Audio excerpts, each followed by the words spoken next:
Hello and welcome to Freed Indeed Live. I'm your host, the Director of Freed Indeed Ministries, Kevin J.N. Hughes.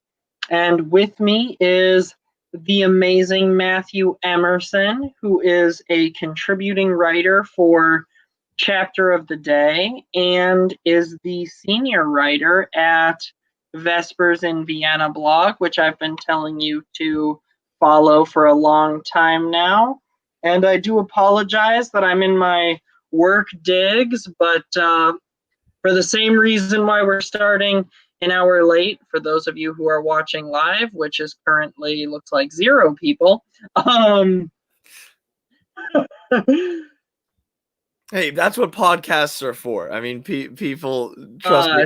While I try to build a career, so I apologize if the craziness in my life causes some problems for all y'all, but thanks for bearing with us, and hopefully we can present to you some material to make it worth your while. So, Matthew, today we were going to discuss the Christian life for the modern man, or the ideal Christian life for the modern man. So why don't you take us away and kick us off with that? Yeah, it'll be kind of weird for me being the one kind of directing and asking the questions. But I'm gonna do my best to, because this is something I'm trying to figure out. I'm maybe the video title is an affirmative, but I'm asking this kind of more as a question, because I don't think that I have a perfect answer for it, nor do I know if anybody does. I mean, I'm just kind of, anybody who listens or views this, I'm hoping they join in. This will probably be the next thing I write for Vespers. That had to go a bit dormant during like grad school, because that's always fun. Right. But, because I'm trying to figure out, like, what does, time passes. I don't know if anyone knew that or not, but it does. And, the way that Christians, how do I put this? So kind of some initial discussions or initial assumptions. There are certain things that are universal to the Christian life, no matter time period. In the West, they'd be called like the corporal and spiritual works of mercy, taking care of the poor, comforting the sorrowful, correcting the doubtful. That, obviously you need to worship God. Like, that, is something you need to do. You need to keep Sunday and blah, blah, blah. But what it meant to be a Christian in the age of martyrs, I don't think it's that controversial to say, looked different than the height of Byzantium, which looks different than now. There are different things that we're supposed to maybe called to do. I need to silence my phone. Forgive me. There's certain things that we need to do maybe differently. There's, and I don't know what those necessarily are. I don't know what things we should keep over from the past, because I mean, this is something, of anybody who's watched any show with me on it, I'm very concerned with the practical. I'm very concerned with the, what can we do right now to achieve anything that we want to achieve the kingdom, or whatever language you want to use. And so I'm like, this might sound controversial, but I mean this well and good. What vestiges of the past are just that, vestiges of the past that aren't really relevant to the modern Christian walk, that we shouldn't concern ourselves with as much anymore? And what are modern challenges for the Christian that we need to look to the wisdom of the past for, obviously, but adapt for today? Do you know what I mean? Like, so do you have any, initial thoughts to those kind of questions? Do you have any inklings on some things that we're holding on to that we should maybe attempt to be rid of? And what are some things that may be modern challenges for Christians that we haven't faced before? Obviously, there's nothing new under the sun, but humor me. No, I get you. I think that's a worthwhile thing. And I think that every generation should actually ask themselves this, more or less, because there is nothing new under the sun, but at the same time, with each generation, we have unique challenges, concerns. In Henry VIII's day, they didn't have to contend with gay pride parades. Yeah. But at the same time, they had to deal with corrupt courts and things that well, I guess we still have that. We just call it Congress. Anywho, and that kind of brings me to, I guess my initial thought is that I'm a little scared of where this video will go. Not scared. I say that in jest. But I think most people that I talk to think I'm one of those vestiges of the past that we should get rid of. You know, I hear a lot well, if you like monarchy so much, move to Britain or stuff like that. And so, I think that, to be perfectly honest, I'm somebody with a patron saint, and I'm somebody with, I believe in high church liturgy, all these things that I think the vast majority of Americans look at me and say, well, this dude is a vestige from the past. We should get rid of him. So I guess that's kind of my initial thought to that, is like, as far as what is a vestige of the past, well, in one sense, I think that everybody has a different answer to that. But I think you're asking a deeper question of like, what is, in sort of this objective sense, what does Christianity have an obligation to retain from its heritage? And what things have we done as a Christian culture, if you will? Well, there's lots of Christian cultures, but as a church, what are some things that we do to try to retain those important things? And then also, what are some things that maybe we have done in the past that worked in their time, but really don't work today? For example, Vatican I ratified Latin as the language of the liturgy. And I think that today, in all likelihood, it wouldn't make any sense to go back to that. I realize that I'm gonna get some pushback for that statement. I'm gonna get some rad trad folks calling for me to be burned at the stake. Rabid dogs they be. Yeah. We love you, rad trad people, but yes, you're gonna call for my head now. But I think that it's a good question to ask. So I guess my initial thought would be something to that effect. I do see a lot of rad trad people who want to go back to some kind of purely Latin mass, and that's all there is, and have something like that in place. I think maybe that's an overcorrection to a modern world that rejects tradition. So maybe that's kind of a good springboard to say that, on the other hand, there are lots of things that we do as a church to maintain sort of the objective morals of Christendom. And one of the things that we do to preserve Christian tradition while at the same time adapting to the world around us is actually the liturgy, because the liturgy is simultaneously unchanging, in the sense that you walk into a church and, in essence, we do the same thing that has been handed down for 2,000 years now. But at the same time, there are things like the Gloria and other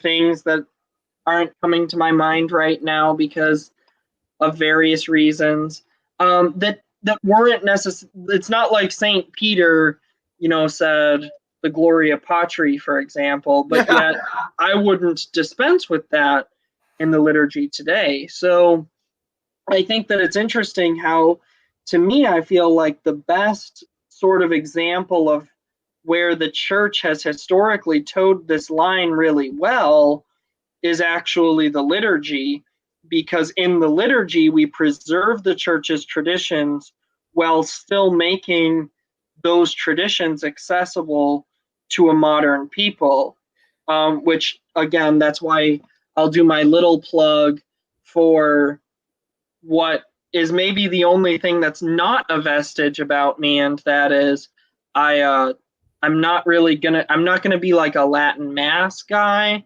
and that's because I love the Latin Mass, but I think that the liturgy needs to be able to be accessible to Well, people as well. you bring up a really interesting point of that the Latin Mass as, I'm not going to call it a barricade to, because like there are plenty of Christians who were raised in vapid, empty mainline churches, be that like Novus Ordo Catholicism or whatever, what have Right. you, that are immediately attracted to Eastern Orthodoxy or Tridentine Catholicism because of the Right. reverence of the liturgy and the height of liturgy.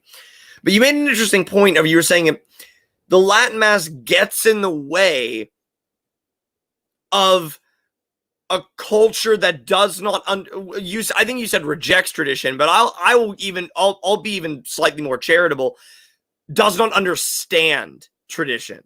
Because like you Right. have to think about a lot of people, particularly like my age and under, like none of us were really taught why we should value it, So Right. it's like, and if people have gotten by their whole life without ever, this is going to be a faulty analogy, but bear with me. If you've gotten by your whole life without ever drinking Pepsi, like, why now? Like, why start now? Right. And like, obviously you would, like, when it comes to like living without a tradition, like we would be like, well, you aren't really living. Like, obviously it's bigger than not having a certain soft drink, but you get the point where it's like, if people are at least surviving, or living, without it, why start? And particularly when tradition gets in the way of a lot of things. Tradition stops you from having a lot of original ideas. It Right. stops you As from well being it able should, to since have most a lot of original choice. ideas suck. So I think this is true, but I think this is maybe where I'm more hammering at on maybe what the ideal Christian life is for a modern Christian. Like, Right. obviously, like there are givens. You should have a prayer rule. Like, you should be praying every day. Like, yes, exactly. Like high church traditional liturgy, I will go to death for. Like, obviously, that's important. Absolutely. The regular givens of the Christian life, we can concede and agree upon. I think the more interesting question is, and maybe this will even make your skin crawl, Kev. Say that 3 times fast. How can we make tradition or traditional Christianity, and maybe I'm even asking a faulty question, but how can we make traditional Christianity more accessible without watering it down or taking anything away from it? Right. I think that is probably one of the most preeminent challenges of the modern Christian life. Because like, go back to the pagan world, and you've just that, a pagan world where they do believe in gods, they do believe in miracles, they do believe in happenings. Right. We don't necessarily have that luxury anymore. Now, with the new spiritualism that's coming around, I mean, give us a couple years and maybe we will have a more pagan world that we can have access to. Not that I necessarily want that, but we are coming at a completely materialistic context that the apostles were not entering into. Or even most of the evangelists throughout Christian history have not entered into.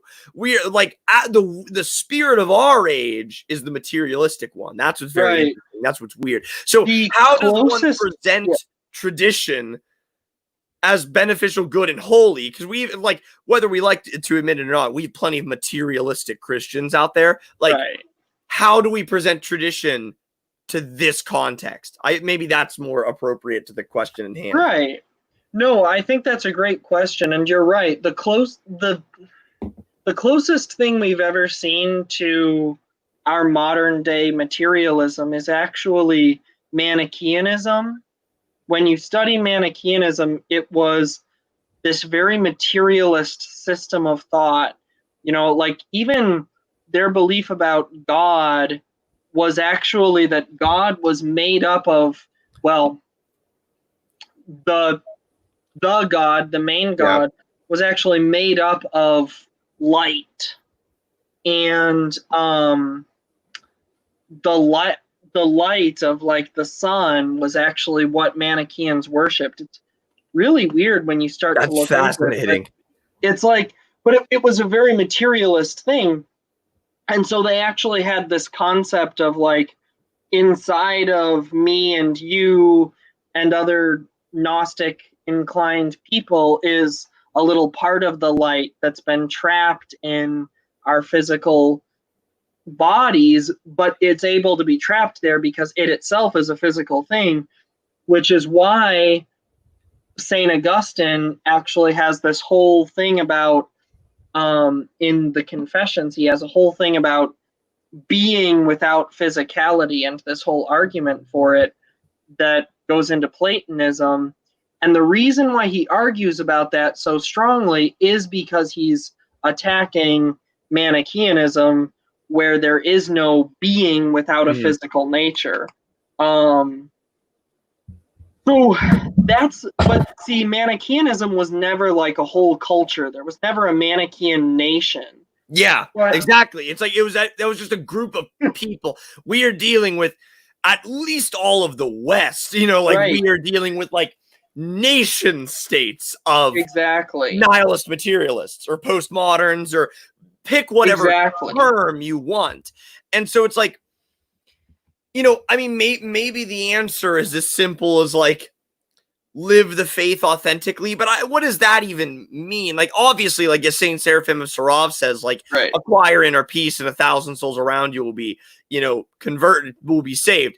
Easier said than done. But for those of us who have, who like to do YouTube videos with books behind us, like for those of us who like to like act like we think about things a little bit, or like, and like for me as a therapist, like this is a this is a problem. This is a very real issue. And so so it's like where does like tradition come from, particularly in like a lot of people these days, I always joke, like are very comfortable living in cognitive dissonance. And like and Christians too, all of us, we're just being a son or daughter of this age makes us more comfortable with that. And so it's like, how do we become more genuine? That's a big buzzword for me recently. How do we become more authentic? And again, because I don't think here's why I don't think it is. We'll do this apophatically. I don't think that the modern Christian life is entirely the Benedict option. Entirely. I am not one of Rod Dreher's like huge detractors. Like there are plenty of people that are. I am not one of them. I don't like buy his book as dogma, but I think it's an interesting consideration. So like I don't think it's like let's just hole up in our tiny communities, hope that we like breed enough to not commit incest. Forgive my dark humor, and weather this storm. Like wait for the age to kind of collapse in on itself and then rebuild from there. I don't think that's the answer. Obviously, full-on incorporation of modernity is not the answer, because modernity wins. Like that's just what happens. Christianity loses. If you trade with the culture, if Christianity enters into a deal with the culture, Christianity loses. That's a fact. Well, the reason why Christianity loses if we enter into a deal with it is because, for example, you just pointed out that our culture is materialistic. Christianity is inherently spiritual, not material.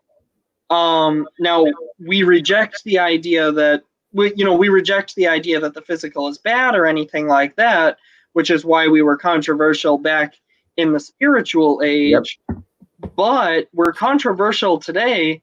But we're like precisely the opposite reason. Yeah, we're a flip now, because now back in the day where we defended the world and defended it, the physicality and like the incarnation, the earthiness of that. Right. Now we're like, but there's something more to this world than what you can just see. Which I think has led Christians to flip. This isn't throwing baby out with bathwater, but it's becoming like more radicalized into like, what's that phrase? Shifting the Overton window. You know, like, like you have to go super radical to shift it just a little bit. But I don't think that's the right answer, because then you still have Christians who are like, the world's awful and everything's bad, and we just need to like sit around and be miserable in dust and ashes and get to heaven eventually. Right. Which is like, as I've talked about many times before, narrative matters so much to me. And one of the narratives, because there's multiple narratives about Christianity, one of the narratives of the world still is that Christians have to be boring and evil and hate the world because only the spiritual matters to them. Where it's like, forgive me if I'm bouncing around all the places, but it's like you kind of see the rejection of that idea on like a lot of rad trad Twitter. There's a big meme on rad trad Twitter of some of a rad trad dude's Twitter profile being him like smoking a pipe or like a cigar, and like where that's like their entire culture, where it's like, no, like Christianity lets you enjoy tobacco or whatever. Like, I don't know the point being made there, or it's like, oh, like you can be like truly masculine by like smoking cigar. I'm a very effeminate man and I enjoy cigars. Like, you know, I don't get the association there. And so like, it's like, where's that balance? Because I think it's an extremely fine line, and maybe it's a little different for everyone. I don't know. Maybe that's why I'm firing all these questions off. But no, I think that's really interesting.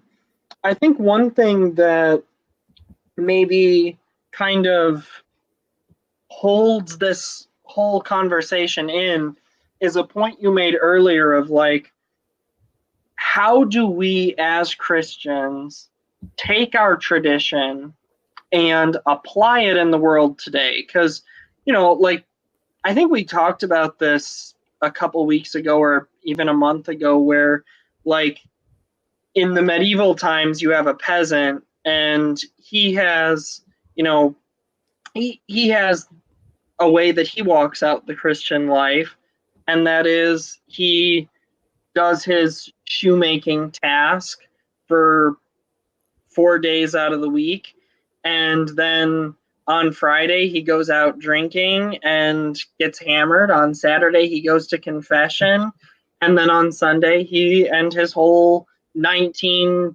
child family are sitting in a pew. Or well, pews would have existed back then, but I know what you mean. Are standing listening to somebody rattle off in a language he doesn't understand.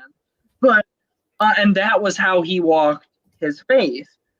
Whereas for us, I think that that's just not, you know, that's just not our situation. For one thing, I mean, who makes shoes anymore? No, but so obviously, like, the way that tradition came to that guy, the way that Christianity came to that guy is very different than, and by the way, if any of our viewers are saying, well, that guy probably wasn't really a Christian, fight me. But so Christianity comes to that guy in a very different way than it comes to us. But I think that in some ways, our response needs to be a couple-fold. One, I'm going to hammer this point again. We all need to learn some basic philosophical principles. Christians need to start learning philosophy and being aware of philosophical principles, because then when somebody makes some argument about the universe being purely material, you'll know, like, 3,000 years of Aristotelian philosophy says that's dumb. So you need to have, and I'm not saying that every Christian needs to go out and get their PhD in philosophy, although that'd be pretty cool. But what I am saying is that, you know, just some basic exposure to it. I was just talking with a couple friends. We were saying, like, you know, in the letter of First Peter, which is where like the word apologetics comes from, you know, every Christian is called to be able to give a firm defense for the reason which they hope. I always say that's an important distinction. It's, again, because we aren't all called to have PhDs, or we aren't all called to be fluent in Koine Greek or whatever, but everyone should be able, and if that was expected of the early, because again, I'm pretty sure First Peter is believed to have been a Paschal sermon. It was a resurrection. It was Peter's sermon. that means he's saying that to the congregation, and he's like saying that each individual Christian needs to know enough and be able to give a reasonable enough defense for why they believe, why they have hope. Like, it doesn't sound, and I'm not trying to be too hyper, like, it doesn't sound like the early church or like Peter and all that was like just being like, well, I believe he's God. Like, they didn't think that was good enough. Like, it doesn't sound like that's what they thought. Well, let me take that a step further. I hate the movie God's Not Dead because his argument in the end of the movie is so bad that it's equally bad to the atheist's argument in the beginning of the movie, and there's no reason why any philosopher would take either argument seriously. Saying, well, you can't prove there isn't a God isn't an argument. That's stupid. Nor would any self-respecting atheist actually make that argument. Like that is that understands philosophy. Like exactly. Nietzsche is not that, like, I don't even know what you'd call that. Like Nietzsche's like, he's not even thinking in that way. Like, you know what I mean? Like, any of the nihilists or anything, they are not concerned with like, oh, you cannot empirically prove, thus there's no God. They're like, look at how awful the world is. That's proof enough. But anyway. Exactly. That's why, like, you notice some of the great apologetics works, like Fyodor Dostoevsky, for example. Fyodor Dostoevsky is not sitting there saying, well, you can't prove it isn't, so therefore, no, Fyodor Dostoevsky is actually getting into the trenches and saying, here are some tough questions that atheists present, and here are deep philosophical answers. Now, Dostoevsky is much more brilliant than me, so he was able to write a story that, in a deep philosophical way, answers it. I talked about that 2 weeks ago on our thing about the Grand Inquisitor. The Grand Inquisitor's challenge to Jesus isn't answered in the poem itself, really. It's answered throughout the narrative of the story, that each of these characters goes on to essentially address the challenges of the Grand Inquisitor, but you have to bother to take the time to read the story to get that. If you just read Alyosha's answer to Ivan, you would get some inclination that this is what Dostoevsky believes, but he's not making an argument there. His argument is how they live out what happens. Anyway, I'm not going to go down that tangent. Watch the Grand Inquisitor video if you want to see more about what I think is a good argument against that. But the point is, study philosophy, learn about virtue, learn about, and it doesn't have to be, you don't have to read Aristotle's metaphysics in order to get what I'm saying. But what I am saying is, I'm not even saying that everybody should have to read Plato's Republic, although I'd recommend it. Although you should, like, I just, not to interrupt again, but maybe to give a rant or to just express frustration that I hope not just you or I feel like. Right. We shouldn't even have to make those qualifications. When you say, like, not that I'm saying, but you should. It's like, you should have an interest. Like, you should want to do that. Now, again, like, I'm not saying everyone needs to understand it perfectly or anything. And yes, quote unquote, but we live in such a utilitarian age where we feel like we have to qualify like that. We have to go, because again, it's like, what good is the Republic to a mechanic? Now, if you look at it, it's the good of learning virtue, right? Exactly. Because the utilitarian-wise, it's like, okay, yeah, maybe it doesn't necessarily help him work on a car anymore. And it's like, although I will point out that since we live in a democracy and I'm constantly being told that I'm a dinosaur for being against that, maybe it should be required reading, that everybody should have to read the Republic, since if, as Socrates once said, a democracy stands or falls based on how philosophical the average voter is. Yeah. No, I mean, it's true. I mean, the Republic, I forget what the other book is. There's a couple. The Republic, Aristotle's Ethics. Ethics. But like those 3 books were like anyone that was university trained around the 1700s was reading those books. Like they were well aware of their existence. Yeah. And long before university. So if you read any of the private letters, and like, for example, so in this is just an interesting tidbit talking about the virtue of the citizens. George Washington, in his first inaugural address, he says, what is it? It's something about like the America being an example of something and happiness. It's right. Like a wedding of virtue and happiness, and he's hearkening back to the Declaration of Independence for the pursuit of happiness, because classically trained people know that you cannot be happy without virtue. Exactly. Like, if you know the language, you know that's what they're saying. Nowadays, people are like, "Oh, that's just license to do whatever I want." Right. But classic. Nowadays, people hear the word right. Nowadays, people hear the word freedom and they think of what actually was historically called libertinism. Or licentiousness is another one. Right, exactly. Whereas what actually is being said when we talk about freedom was the freedom to pursue virtue, the liberty to pursue virtue.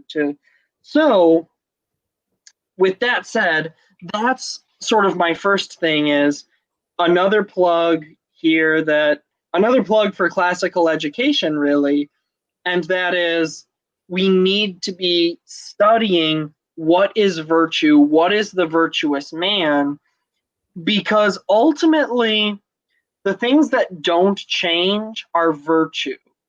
And if you make a good study of virtue, if you make a diligent study of virtue, then you will understand why we do what we do in the liturgy, because it's not that complicated. It's not that complicated. You know, I was just reading a book, Evangelical is Not Enough, which the guy who wrote it, when he wrote it, he was an Anglican. Now he's a Roman Catholic. But when he wrote that, he was an Anglican. What's the book called again? It's called Evangelical is Not Enough. Okay. Very good book. Very excellent arguments for traditional liturgy.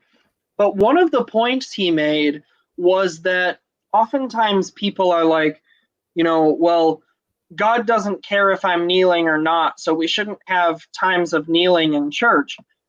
Well, the problem is, if you actually make a study of virtue, you'd realize, oh, kneeling is a stance that my body takes that then helps to train my mind towards things like humility. There's a reason why when people would enter into the court of a powerful king, they would genuflect down. There's a reason why still today, if you go to England, you're expected to sort of curtsy before Our Holy Majesty Elizabeth. Well, you can't even step on certain areas of grass because that's right. the Queen's grass, you know, like it's exactly. It's and the reason why we have these sort of bodily postures that go along with things, all of that goes back to, which I doubt very many people, unfortunately, I doubt very many people in England today even realize why that's a thing, other than it's just tradition and we do it because that's what English people do. But unfortunately, we've lost the sense of understanding why. But if you studied virtue, you would understand why these things are important, why traditions are important. And then I think that if you made a diligent study of virtue, you would actually be able to discern what traditions were antiquated in the true sense. You'd be able to say, you know, I really love this tradition of such and such, but I kind of think that it's not necessary in today's world and I shouldn't cling to it so ardently. And I mean, Andrei Davidov, in his book about monarchy, goes as far as to say that a tradition held on to without the meaning behind it is simply an anachronism. You're just living in anachronism. That's it. Isn't it Chester? I mean, so Chesterton is the quote, "Tradition is democracy for the dead," but right. There are several variations of the quote that deal with like the idea that just keeping things because they're old is like vain. Like tradition is the lived experience. Obviously, tradition is typically talked about as we're going to speak particularly about Christian tradition. Christian tradition is the lived experience of the faith, both now and ever since the faith was handed on. But like just doing things because they're old, like doesn't matter. Right. There's exactly.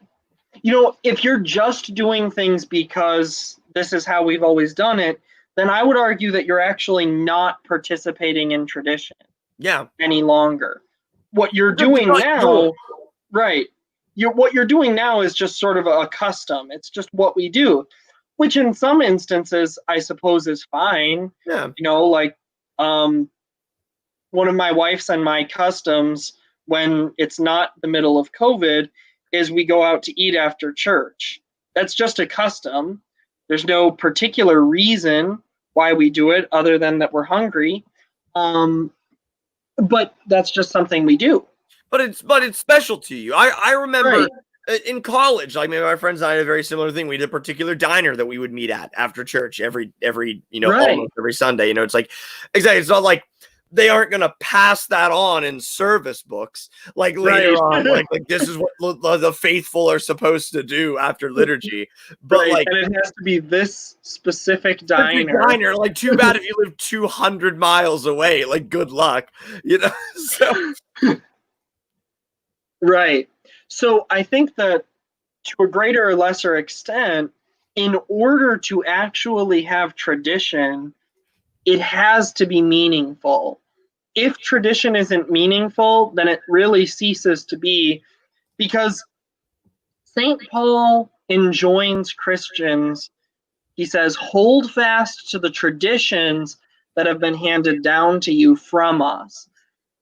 When he says that, he's not saying do this because we did it and whatever. What he's saying is that take this and make it real for you. This was real for us. Make it real in your life in this way. Because that's the weird paradox of tradition. Like it is my property and yours. It's everyone's. Exactly. And it's the property of those who had it before me. Still. That's right. Like, I mean, obviously you and I both think the saints are still alive. So like it's still theirs. Exactly. While ours and will be someone else's.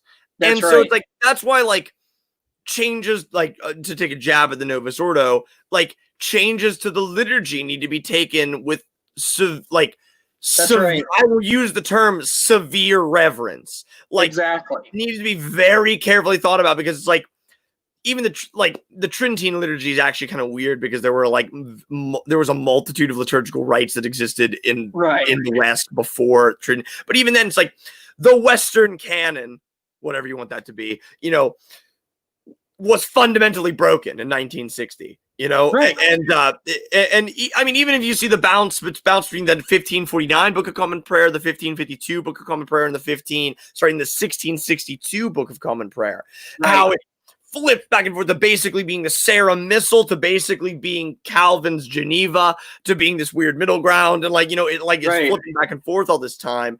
And then God handed down to us the perfect 1928 Book of 1928, Common Prayer. Exactly. It solved all the problems. Exactly. Or really the St. Tikhon's BCP, that's over there. Yeah. St. Tikhon's liturgy is one of the most underrated, purely excellent liturgies. It's beautiful. Ever. I remember stumbling on its existence forever ago when I first discovered the Orthodox Western Rite, and you're able to get a St. Tikhon's BCP for like $20 off of, I believe, Lancelot Andrews Press. Actually, just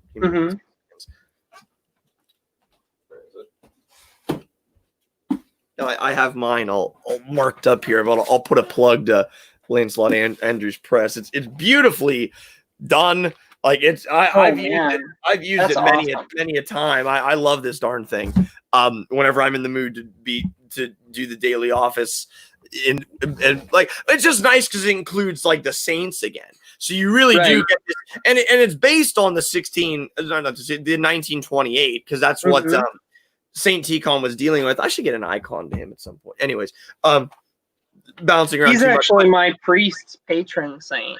Really? No, sorry, not him. Herman of Alaska is my priest's patron. Fun story about Herman of Alaska. My friends and I unofficially declared him the patron saint of Dungeons and Dragons. We do not have the canonical authority to do that, mind you, but we like my buddy played a D&D character that actually wore St. Herman's cross because he like found it as like a relic, and so because of that, we loved that D&D character so much, we just started asking his intercession before all of our D&D campaigns, and lo and behold, he's the unofficial Orthodox patron of Dungeons and Dragons. I love it. But actually, speaking about that, keep that up, yo. But speaking about that, I actually think that points to something that like modern Christians, this has been a big pet project of mine, has been like, find heavenly patrons for like what you do. Like my friends and I have a like accountability group chat with one another, and I asked my friends, I was like, who should be our patron? Like who should be our, like who are we gonna like pray to for us? You know, like on this one, like I think that's important, like involving particularly in this modern world where we're so disconnected from the past. Right. I think it's very important for us to remember the saints even more than back in the day. Like we need to go even harder on the saints and remember them and involve them. You know, like I always joke with my, you know, evangelical friends. Like I always say, like, I'm either right or I should be diagnosed with a psychosis because of how close I feel to the last czar of Russia. Like, that doesn't make clinical sense. I'm either right or I'm crazy. And I'm not trying to make a false dichotomy there or anything like that. But, like the hyperbole drives home the point of like, these questions need to be thought about seriously, but it's like those connections with those figures in our past, like, yeah, you know, in my lifetime, all things being honest, I don't want to burst any of your bubbles, Kev. I don't think we're ever really going to see the return of any true Christian monarch, whatever that means. But I can have one in my heart, you know, I can have an icon by my bed, you know, I can at least look to his example. I mean, he was no perfect czar either, but he was a good man, and that's all that matters. But like, you know, but it's like, you can at least be close to that. You can hold proximity there. And so it's like, I think one principle for Christians, to try and start summarizing just some of our thoughts, one principle that Christians in the modern day need to be thinking about is like recovering not custom, but real tradition. That's right. You know, like that brings up, like, for example, like I know there's an Orthodox tradition, like small, actually, I'm not even going to use that term. There's just an Orthodox tradition. It's a practice that whenever you go over to someone's house, before you greet the host, you're supposed to venerate the icon of the patron saint of the house. Then you greet the host. You kiss the patron and you greet the host. That's awesome. You know, or like anytime I go over to my buddies, like the first thing he says, glory to Jesus Christ, glory forever. Like that's just how we greet each other. You know, we try to at least. Or during Paschatide, you know, Christ is risen, truly is risen. You know, like it's just like bringing those small, or even something as simple as like blessing your food and really meaning it, and like being willing to like make the sign of the cross and stuff in person, and like even over your food, like you have every right to do that. Like you don't have to be the priest to like bless your food. I bless my bed every night, like, you know, like with a hand cross. I do it before I go to bed. You know, that's not because I'm this saint or patron of example piety. I'm not. No, but like whenever people ask me to pray for them, that's the first thing I do. I bless them and I pray for them, and because I'm praying for them in the name of the Father, the Son, and the Holy Spirit. Yeah, and it's like because we live in this world of we have these spiritualists on one end, and then we have the hardcore materialists. So Christians, yet again, have to be that bridge. We have to be that divide. Exactly. Again, what does Aristotle say? Virtue is not an extreme of vice, but the middle between two. And so it's like we need to incarnate our Christianity again in our daily lives. And that is done by pious practices. There's no other way about it. There is no other way to cut it. It is participating in the sacraments, obviously, for yourself. And then it is those smaller things. It is blessing your bed. It's crossing yourself before you drive. It's greeting your Christian friends with like, glory to Jesus Christ, or Jesus Christ be praised, like in Kingdom Come Deliverance, which is just a great video game. It's incarnating it in that small things. Because again, it's that typical principle that any parent says, or teachers, how can you expect to do the big things if you can't do the small things? Absolutely. And it's like, if you cannot like incarnate and like witness to Jesus in the smaller aspects of your life, because, and to take it a step even further, forgive me for hogging the microphone, it's like, no, go on. That makes him real. And again, it's not that his realness depends on me or what I think about him.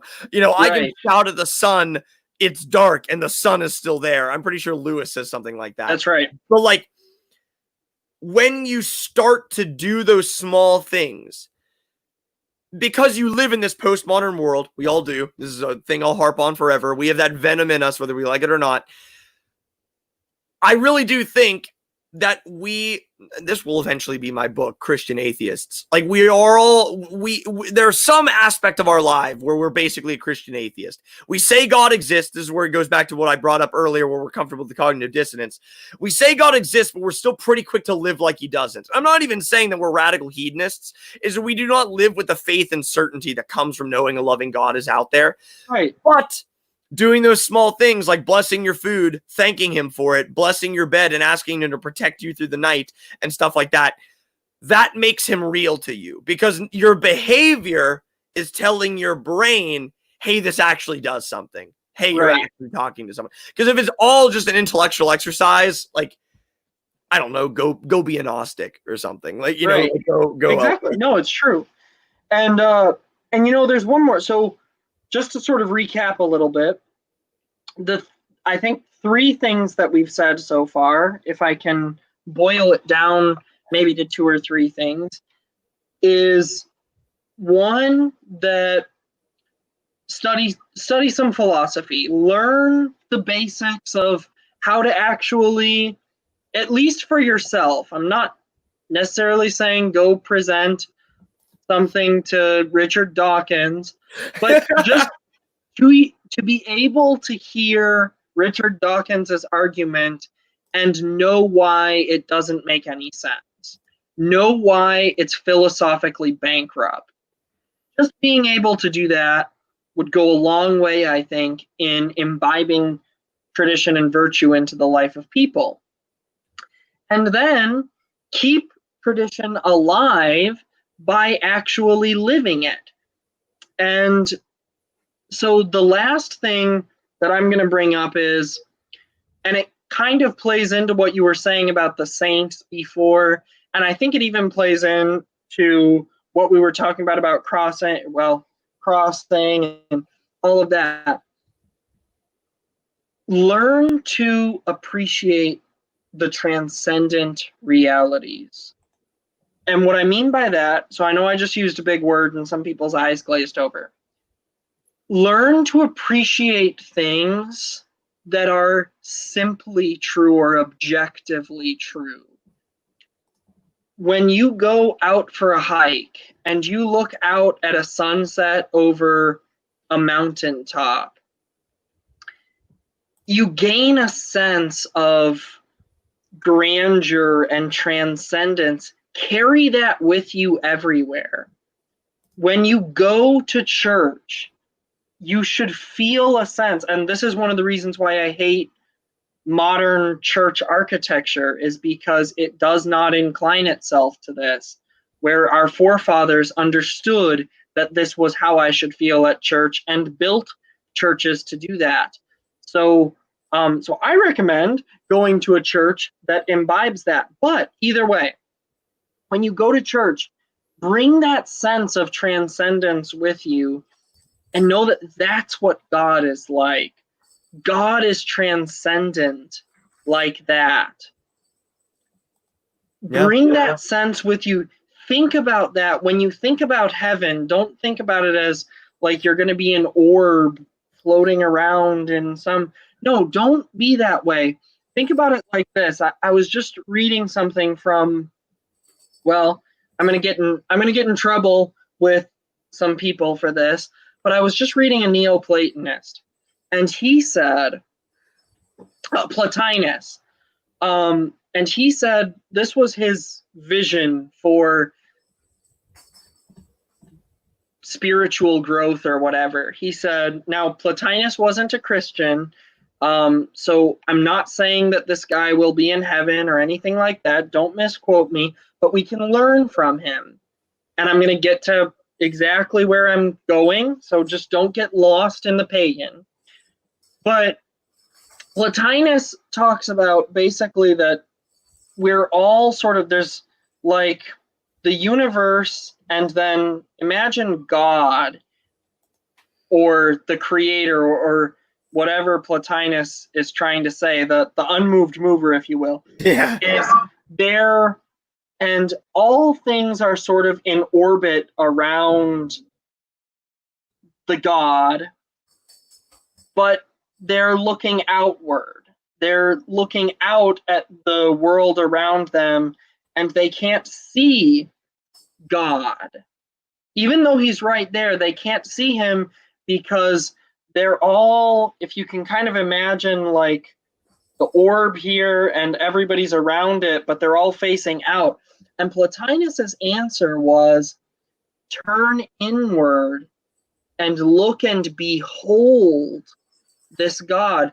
And interestingly enough, this is where Saint Augustine took that concept, and what he did with it is what we still to this day call the beatific vision. What the beatific vision is me choosing consciously that I'm not going to keep looking out there at everything but God and feeling anxiety, fear, lust, passion. I'm not going to do this anymore. What I'm going to do is I'm going to turn in and discern God as he is moving in my life. And as I behold God in that beatific vision, what happens is I will actually be changed in the process of theosis. And that is ultimately what I think all of our answers to modernity need to come down to, is regaining that sense of the beatific vision and saying, yeah, the world is bad, but it's always been bad. The world is materialistic, but let's be real, it's always been sensual and for all intents and purposes materialistic. Yeah.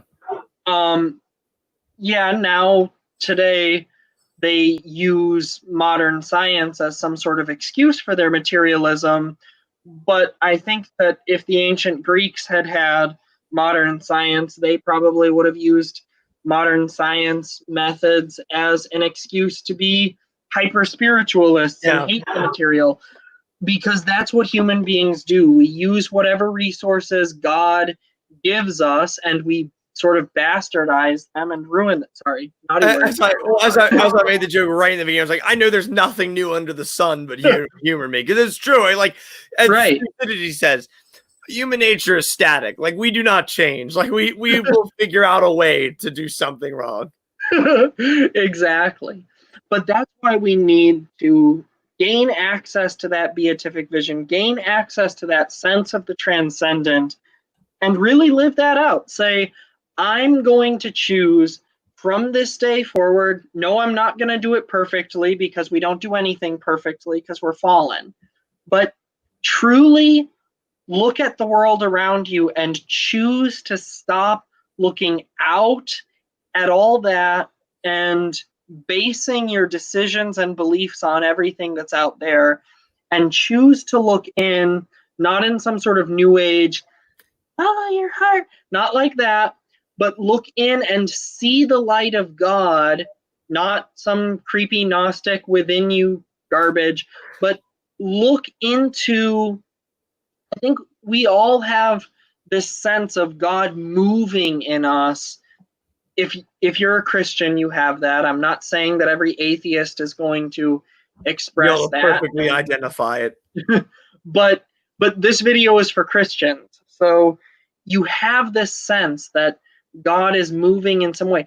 Choose to make a conscious effort to follow that to the beatific vision. Just like St. Augustine chose to follow that into the beatific vision. And that was what gave him strength ultimately to put away Manichaean materialism, to put away all these things and say, no, God is bigger than that.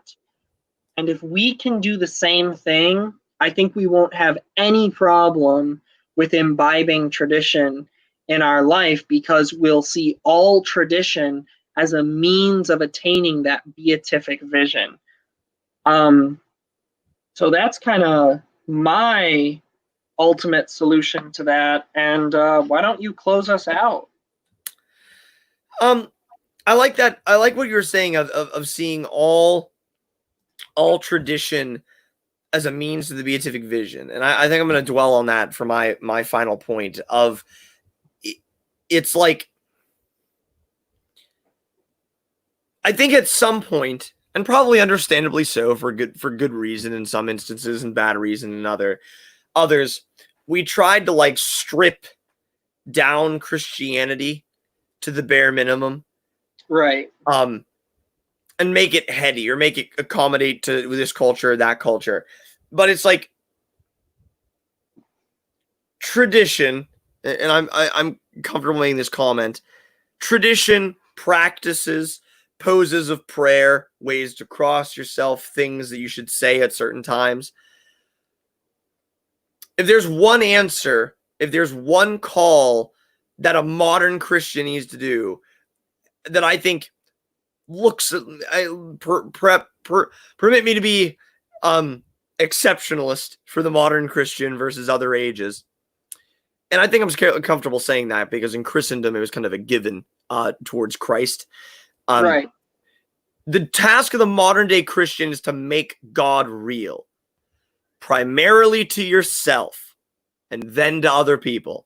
I think that we really need to look long and hard what Kev is talking about of do you feel the movings of God? And like, our primary goal for the modern Christian life is to make God real, make him real for you. And that comes with the traditions. The traditions and practices make him more real. They affirm to you the existence of him. And I think that is one of our most important calls, is that because I think that, to go back on one of my old soapboxes, I think a lot of us are Christian atheists. And I think that we need to resolve that first before we start resolving anybody else's like lack of belief or belief Take that log out of our own eye. Exactly. And so it's like, I think that the task of the modern Christian is to make sure that you, as novel and weird as it sounds, but ask yourself, like, do I actually think he's real? Exactly. So that's the question I will leave any viewer with, is, do you actually believe him to be real? And I'll follow that up with, do you live like it? Exactly. Because the belief is one thing, but do you follow it in praxis? Right. Because even the demons say they believe, but true religion has to go another step. Don't burn me at the stake, my Protestant brothers. Saying that, I'm just quoting James. So anyway, thank you so much for joining us, and I hope you found this discussion profitable. I know Matthew and I definitely did, and I really enjoy sort of this format of bouncing questions off of each other. I hope you enjoyed it as well. Be sure to share this with your friends so that they too can be freed indeed. God bless.